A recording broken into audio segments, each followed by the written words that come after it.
Hello, greetings TV fan. This is Mary po. Kamusta po sila? Sana po nasa mabuti silang kalagayan. Tayo po ay may share sa inyo maaga pong ating delivery personnel na galing sa Flex. So, nasada po itong ating items. So, tayo po ay nagbayad ng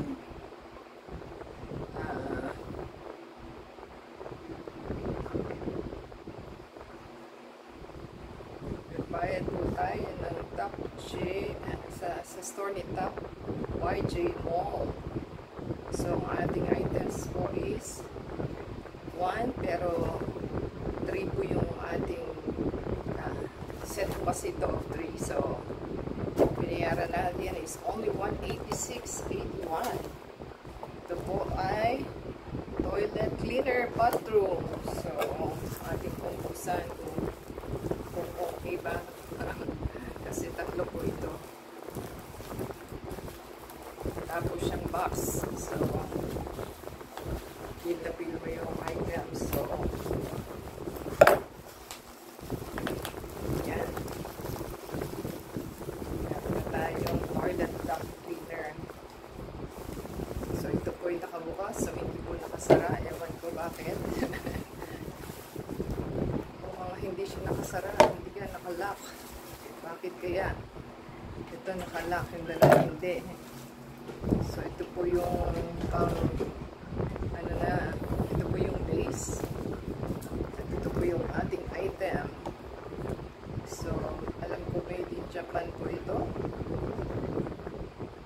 At hindi po natin mabasa yung content niya.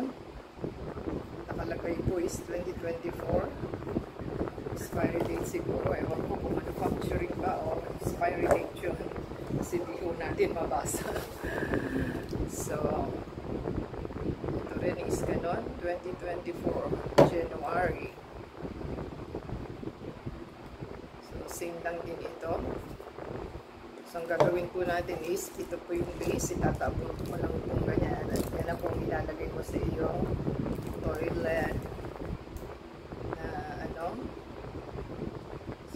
It says 99.9 cleaner siya, automatic toilet cleaner po ito. So,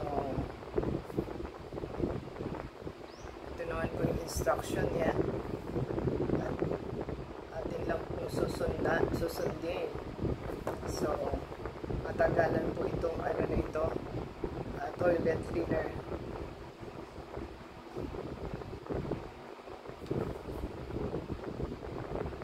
So, lalagay po ninyo sa toilet bowl. Ayan, o. So, happy na po tayo na na-receive natin ang items. Ang tanong lang po is, paano kung effective ba sa ating toilet duct cleaner po kasi ito eh.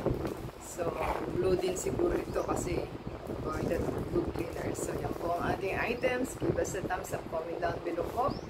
Nagustuhan nilang ating items at mura lang naman po siya at sulit na po kasi 186.81 pero yung product po is 146.31. So meron po tayong delivery charge na mahal, 40.50. So yan po ang ating items. So support po sa ating channel, pakiclick po yung ads and video sa Facebook, Twitter, TikTok, and Instagram. Subscribe po sila sa ating channel. Give us a thumbs up and comment